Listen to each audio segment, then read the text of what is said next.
சிலருக்கு வந்து உயரமான இடத்த பார்த்தா பயம், பாலங்களில் வந்து பஸ்ஸில் போகிறப்ப பயம், அல்லது டூ வீலரில் போகக்கூடிய பயமும், அதே மாதிரி இறந்தவர்களுடைய அந்த சமாதி அப்படின்னு சொல்லக்கூடிய இடங்களை பார்த்தா பயம். சிலருக்கு வந்து சில பொருள்களையோ கலர்ஸ்ன்னு சொல்லக்கூடிய வர்ணங்களை பார்த்தாலோ, அல்லது வந்து சில மனிதர்களையோ சில முகத்தோற்றங்களையோ, இன்னும் சொல்ல போனால் சில படக்காட்சிகளையோ அல்லது சீரியலையோ பார்த்தா கூட பயம் ஏற்படும். பயம் என்பது வாழ்க்கையில் ஏற்பட்ட பல்வேறு நிகழ்வுகளின் தொகுப்பு. அது இளம் வயதில் ஏற்பட்டிருக்கலாம், அல்லது சமீப காலத்தில் ஏற்பட்டிருக்கலாம், அல்லது பயத்தினால் பாதிக்கப்பட்டவர்களை பற்றிய செய்தியை கேள்விப்பட்டிருக்கலாம். ஸோ பயங்கிற ஒற்றை சொல் அதற்கு பின்னாடி பல்வேறு வகையான கால சூழ்நிலை, உணர்ச்சி சூழ்நிலை, வாழ்க்கை சூழ்நிலை சார்ந்தப்பட்ட ஒரு தொகுப்பு தான் உங்களுக்கு பயமாக வெளிப்படுது. அது உடலில் வந்து வேர்வையை உண்டாக்கும், தலைவலியை உண்டாக்கும், தூக்கமின்மையை உண்டாக்கும், எங்கேயும் வெளியில் போகிறதுக்கு வந்து நம்மளுடைய உணர்வை அது கட்டுப்படுத்திடும். எதை பார்த்தாலும் அச்சமாக இருக்கும். வெளியில் சொன்னால் மற்றவங்க தப்பாக நினச்சிக்குவாங்க. அப்போ மனசுக்குள்ளேயே வச்சு புழுங்கிட்டு இருப்பாங்க. அப்போ யாராவது பயம்னு சொல்லிட்டா அதுக்கு பல்வேறு காரணங்கள் இருக்குது என்பதை உறவினர்களும் குடும்பத்தினர் புரிந்து கொண்டு அதற்குனால மருந்தில்லா மனோதத்துவ உளவியல் இன்டெலிஜென்சி மென்டாரிங் அப்படிங்கிற கன்சல்டேஷன் எடுக்கணும் அப்படிங்கிறத குடும்பத்தினர் புரிந்து கொள்ள வேண்டும். அதை விட்டுட்டு இதெல்லாம் பயமா அப்படின்னு சொல்லி அவங்களுக்கு அட்வைஸ் பண்ணுறதுனால அந்த பிரச்சனை பல்வேறு வழிகளில் உடலை பாதிப்பை அதிகப்படுத்தும். அப்போ பயத்தை நீக்குவது என்பது நீங்கள் பயமாயிடுச்சுன்னு சொன்னோன்னா அப்படியான்னு கேட்டுட்டு உங்களுக்கு அட்வைஸ் பண்ணுறதல்ல. பயத்துக்கான மூல காரணத்தை கண்டறிந்து தான் மாற்றம்னு இதுக்கு தான் வந்து மைண்ட் லேப், மன ஆய்வகம் என்பதை எங்களுடைய எம்எஸ்கே லைஃப் ஹீலிங் ஃபவுண்டேஷன் உருவாக்கியுள்ளது. உங்களுடைய பயத்தோடு நாங்கள் பயணித்து தான் உங்களை அந்த பயத்திலிருந்து நிவர்த்தி செஞ்சு ஒரு இயல்பு நிலை கொண்டு வர்றோம்.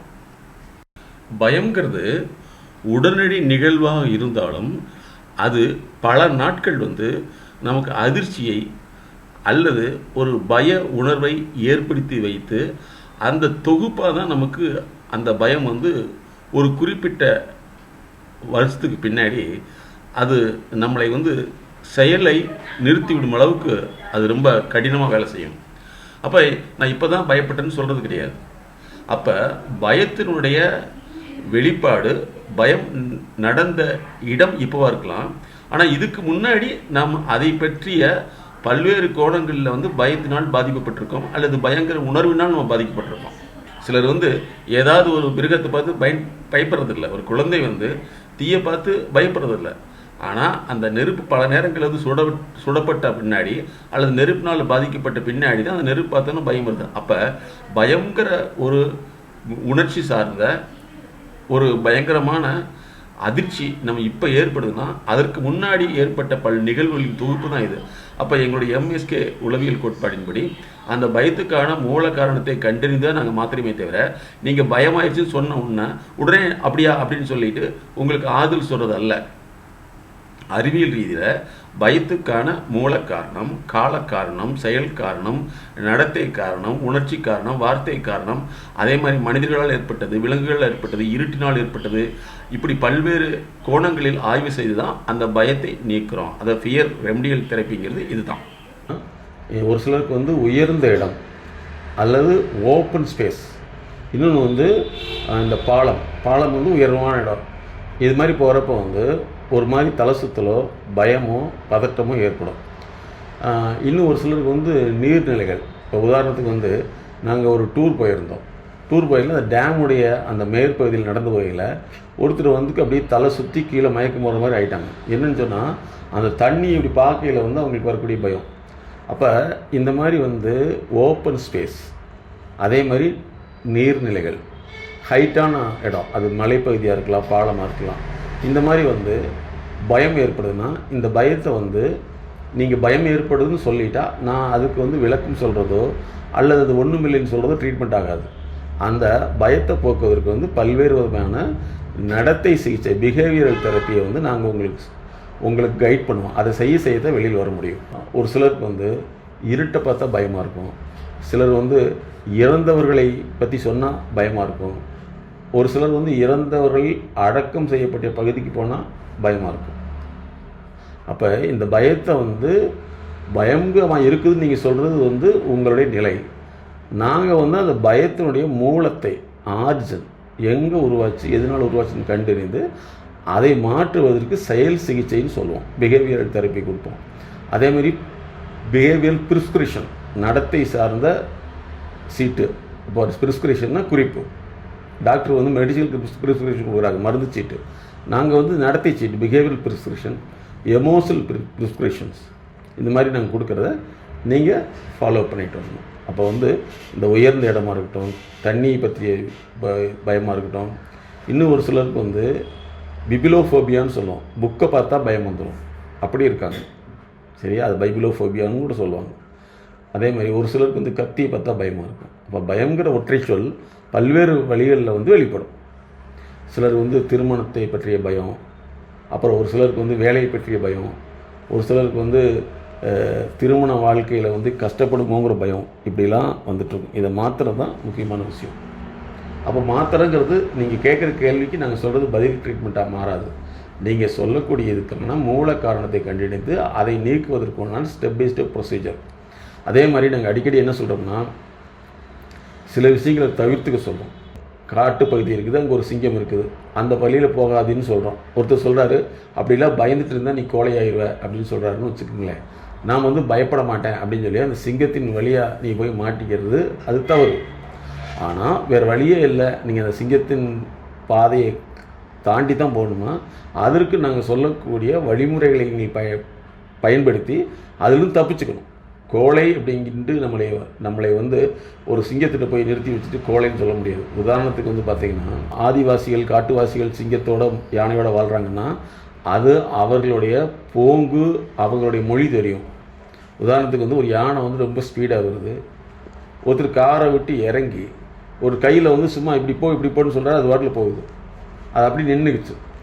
அப்போ அந்த அனிமல் லாங்குவேஜ், அந்த மிருக மொழி தெரிஞ்சதுனால அவங்க அதை டீல் பண்ணுறாங்க.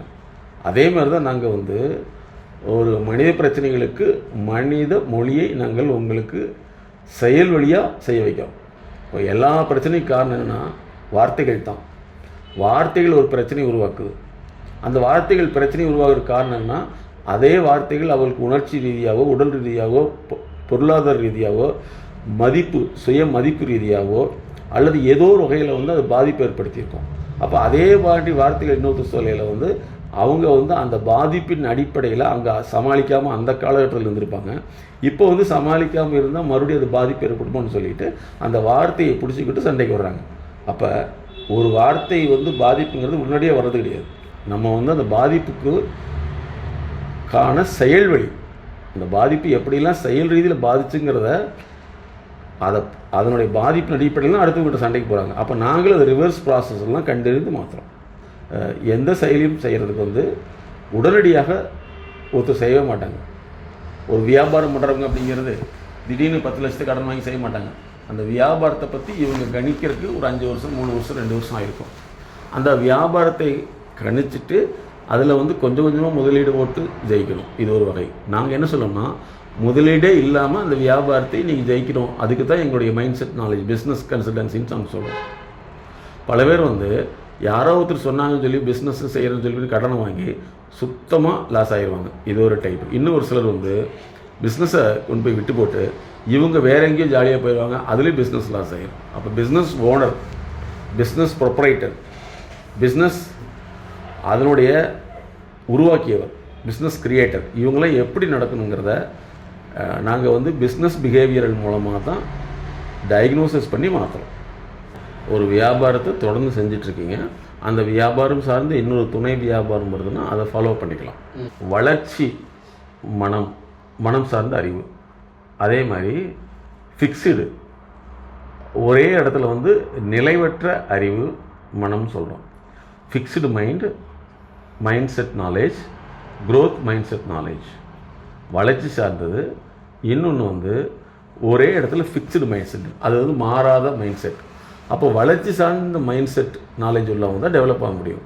ஃபிக்ஸ்டு மைண்ட் செட்டுங்கிறது வந்து அவங்க அந்த காலத்தில் வந்து எதை நினச்சிருந்தாங்களோ, எப்படி நடந்ததோ அதே நிலையில் தான் இந்த காலத்தையும் பார்ப்பாங்க. அப்போ இந்த காலம் மாறி இருக்குது, மக்களுடைய விருப்பம் மாறி இருக்குது, மக்களுடைய டேஸ்ட் மாறி இருக்குது. இதை மாற்றி அமைக்கிறதுக்கு தான் பிஸ்னஸ் கன்சல்டன்சி வேணும். ஒருத்தருடைய மன அறிவை, செயல் அறிவை, நடத்தை அறிவை, மக்களுக்கு தேவையை புரிந்து கொள்ளும் அறிவை மாற்றி அமைத்து அவங்கள வளர்ச்சி அடைய வைக்கிறது தான் க்ரோத் மைண்ட் செட் நாலேஜ்.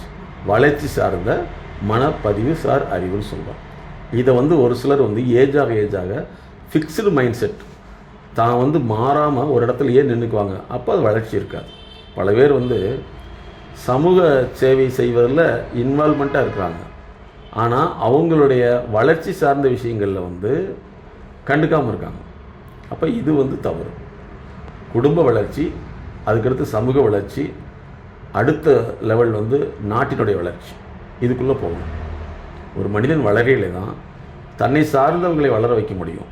அப்போ இதை வந்து மாற்றி அமைக்கிறது தான் நாங்கள் இதில் போட்டிருக்கோம். சோஷியல் வெல்னஸ், சோஷியல் மார்க்கெட்டிங் அதில் போட்டிருக்கோம் பாருங்கள். Social health, social harmony.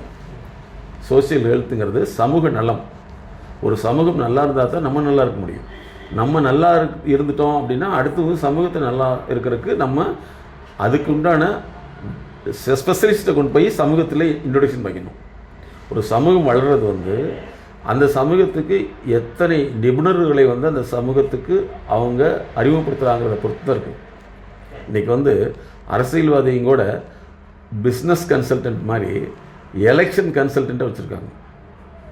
தேர்தல் வியூக ஆலோசகரை வச்சுக்கிட்டு தான் வேலை செய்கிறாங்க. அரசியல்வாதிகளே அப்படின்னா சாதாரண நாள் எனக்கு எல்லாமே தெரிகிறான்னா இவன் கிட்டத்தட்ட ஒரு மனநோயாளி மாதிரி தான். அரசியல்வாதியை தவிர உலகத்தில் அறிவாளி யாருமே கிடையாது. அவங்க நாட்டை ஆளக்கூடியவங்க. அவங்களே வந்து பிஸ்னஸ் கன்சல்டன்ட் மாதிரி எலெக்ஷன் கன்சல்டன்ட் வச்சுருக்காங்க. அவங்க எல்லாமே வந்து பார்த்திங்கன்னா பிஸ்னஸ் கன்சல்டன்ட் மாதிரி எலெக்ஷன் கன்சல்டண்ட்டை வச்சு தான் தேர்தல் வியூக அமைப்பாளர்கள், அனலிஸ்ட், அதாவது எலெக்ஷன் ஸ்ட்ராட்டஜி கன்சல்டண்ட்டை வச்சு தான் அவங்க எலெக்ஷன்லேயே ஜெயிக்கிறாங்க. அப்படின்னா சாதாரண ஒரு மனுஷன் எல்லாமே எனக்கு தெரியும்னு சொல்லி அவன் இருந்துக்கிறது அவனுடைய ஃபிக்ஸ்டு மைண்ட் செட். நிறைய பேச்சாளர்கள் வந்து ஒன்றால் முடியும்னு சொல்லி சொல்கிறதும் அவனை எங்கேயுமே சிந்திக்க விடாமல் நிலைத்து ஒரே இடத்துல நிற்க வைக்கிறது. அப்போ இது ரெண்டுமே வந்து ஃபிக்ஸ்டு மைண்ட் செட். வளர்ச்சிக்கான மைண்ட் செட்டை தான் நாங்கள் உருவாக்குறோம். Growth mindset, knowledge. அப்போ ஒரு மனிதன் வந்து ஃபிக்ஸ்டு மைண்ட் செட்டில் இருக்காங்களா, வளர்ச்சி மைண்ட் செட்டில் இருக்காங்களாங்கிறத நாங்கள் வந்து கேள்வி பதில் சொல்ல முடியாது. அவர்களோடு பயணித்து we are travelling with a client, அவங்க கூட தான் பயணித்து தான் அந்த விஷயத்தை மாற்றுறோம். உங்களுடைய உடல் நோய் வந்து பரவுற மாதிரி அறிவு சார்ந்த நோய் பரவுமான்னு கேட்குறீங்க. அதாவது அறிவு சார்ந்த வளர்ச்சியை நம்ம உருவாக்கிட்டு இருந்தோம்னா அந்த வளர்ச்சியை பார்த்து மற்றவர்கள் வந்து புரிஞ்சுக்கிட்டு குடும்ப நபர்கள் புரியறதுக்கு வாய்ப்பு இருக்குது. நம்ம வளர்ச்சி இல்லாமல் இருந்தோம்னா அவங்க வந்து அவங்க அட்வைஸை சொல்லி நம்மளை வந்து மறுபடியும் வளர்ச்சி இல்லாமல் பண்ணிடுவாங்க. பெரும்பாலானவர்கள் வந்து வெளியில் வந்து இருக்கிற தோற்றத்தை வைத்து மற்றவர்கள் இவங்க நல்லா இருப்பான்னு நினச்சிக்குவாங்க. ஆனால் உங்களுக்கு மட்டும்தான் தெரியும் நீங்கள் எவ்வளோ தூரம் பாதிச்சுக்கீங்கன்னு சொல்லிட்டு. அதே மாதிரி உங்களுடைய பாதிப்பு குடும்ப நபர்கள் கூட தெரியக்கூடாதுன்னு சொல்லிட்டு உங்களை நீங்களே வந்து ஒரு சுற்றி வர ஒரு காம்பவுண்ட் சோர் மாதிரி வந்து ஒரு சுற்றுச்சூழல் எழுப்பி அதில் வாழ்ந்துட்டுருக்கீங்க. ஆனால் இதே மாதிரி தான் ஒவ்வொரு மனிதரும் வாழ்ந்துட்டுருக்காங்கன்னு நீங்கள் தெரிஞ்சுக்கணும். நம்ம கண் பார்வைக்கு நம்ம எப்படி வெளியில் வந்து ஒரு மாய தோற்றத்தை, ஒரு போலி தோற்றத்தை அல்லது வந்து ஒரு தைரியமான தோற்றத்தை நம்ம உருவாக்கி வச்சுருக்கோம். ஏன்னா நம்முடைய பலகீனத்தை மறைக்கிறோம். பலகீனத்தை மறைக்க வேண்டியதில்லை, அதை நிவர்த்தி செய்யணும் அப்படின்னு நீங்கள் தெரிஞ்சு இப்போ வந்திருக்கீங்க. அது பாராட்ட வேண்டிய விஷயம். ஆனால் இதே மாதிரி தான் ஒவ்வொரு மனிதரும் தன்னுடைய பிரச்சனையை வெளியே தெரியக்கூடாது அப்படின்னு சொல்லி மூடி மறைச்சு தனக்குள்ளேயே வந்து நோயாளியாக மாறிட்டு இருக்காங்கிறது தான் நம்ம கண்டுபிடிச்ச விஷயம். அதுக்கு நீங்கள் நல்ல ஒரு உதாரணத்தை சொல்லியிருக்கீங்க. என்னுடைய பிரச்சனையை வந்து குடும்பத்திற்கும் தெரியாது, வெளியிலும் தெரியாது. ஆனால் வெளி பார்வையில் வந்து நான் வந்து ஆரோக்கியமாக இருக்கிற மாதிரி தெரியும், அதை வளர்ச்சி பண ரீதியில் வளர்ச்சி அடைஞ்சதாக தெரியும். ஆனால் எனக்குள்ள பிரச்சனைகள் தெரியும். அதற்கான கன்சல்டேஷன் தான் இங்கே வந்திருக்குன்னு நீங்கள் சொல்கிறீங்க. பார்த்தீங்களா, இது உண்மையிலேயே பாராட்ட வேண்டிய விஷயம். ஆனால் நீங்கள் இதிலிருந்து இன்னொரு விஷயத்தை தெரிஞ்சுக்க வேண்டியது இருக்குது. உலகத்தில் பெரும்பாலானவர்கள் தன்னுடைய பிரச்சனையை வெளியே தெரியக்கூடாதுன்னே வந்து எந்த விதமான ஆலோசனையும் கன்சல்டன்சியும் வந்து வாழ்க்கை மேம்பாட்டுக்கான எடுக்காதனுடைய விளைவு அவர்கள் தொடர்ந்து தன்னை வந்து பொருளாதார ரீதியிலும் இழந்துட்டு வர்றாங்க, உடல் ரீதியிலையும் இழந்துட்டு வர்றாங்க, சமூக ரீதியிலும் இழந்துட்டு வர்றாங்க. ஒரு காலத்தில் வந்து வீட்டுக்கு அது தெரியும் பொழுது அது மிகப்பெரிய அதிர்ச்சியாக மாறிடும். ஆரம்ப கட்டத்தில் வந்து உங்களுடைய பிரச்சனைகளை எங்களோட கன்சல்டேஷன் எடுத்துக்கிட்டு அதுலேருந்து வெளியில் வந்துட்டு அதுக்கப்புறம் நீங்கள் நல்லா முன்னாடி உங்கள் குடும்பத்துக்கு விழிப்புணர்வு செய்யணும். இப்படி ஒரு பிரச்சனை எனக்கு வந்துச்சு, இப்போ தான் நான் சால்வ் பண்ணியிருக்கேன், இதே மாதிரி வந்துச்சுன்னா கவலைப்படாத, இந்த மாதிரியான வாழ்வியல் கன்சல்டன்சி இருக்குது. அதுக்கு தான் நாங்கள் mindset, knowledge development, renovation தெரப்பின்னு கண்டுபிடிச்சோம். அதுதான் எங்களுடைய எம்எஸ்கே லைஃப் கிளினிக் ஃபவுண்டேஷனுடைய ஸ்பெஷாலிட்டி. அப்போ இதெல்லாம் செஞ்சால் இந்த ட்ரீட்மெண்ட்லாம் எடுத்து நீங்கள் அவங்க வீட்டில் சொல்லையில் மட்டும்தான் இப்படி ஒரு வழி இருக்கான்னு அவங்களுக்கு தெரிஞ்சுக்க வாய்ப்பாக இருக்குது. இதிலிருந்து வெளியில் வந்த முன்னாடி அவங்ககிட்ட கண்டிப்பாக சொல்லிடணும். அப்போ தான் அவங்களுக்கு ஒரு பிரச்சனை இருக்கிறது தீர்வு தேடுவாங்க.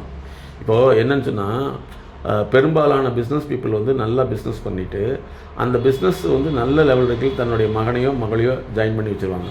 ஆனால் அந்த மகனோ மகளுக்கோ இந்த பிஸ்னஸ் எவ்வளோ கஷ்டப்பட்டு உருவாக்கப்பட்டது, இதனுடைய வழித்தடம் என்ன, எவ்வளோ வழி வேதனைகளை தாண்டி வந்ததுன்னு தெரியாது. இதை அவங்க சொல்லவும் மாட்டாங்க. கடைசியில் என்ன ஆயிரும்னா, பிஸ்னஸ் இந்த 2ஆம் தலைமுறையினால் வந்து பிஸ்னஸ் லாஸ் ஆகி இன்றைக்கி கோயம்புத்தூர், சென்னை, அதே மாதிரி திருப்பூர் எல்லா இடங்களையும் வந்து 2வது தலைமுறையினால் வந்து அது பணியில் பிஸ்னஸாக இருந்தாலும் சரி, பள்ளிக்கூட பிஸ்னஸாக இருந்தாலும் சரி, இன்றைக்கி அது லாஸ் ஆகிட்டுருக்குது.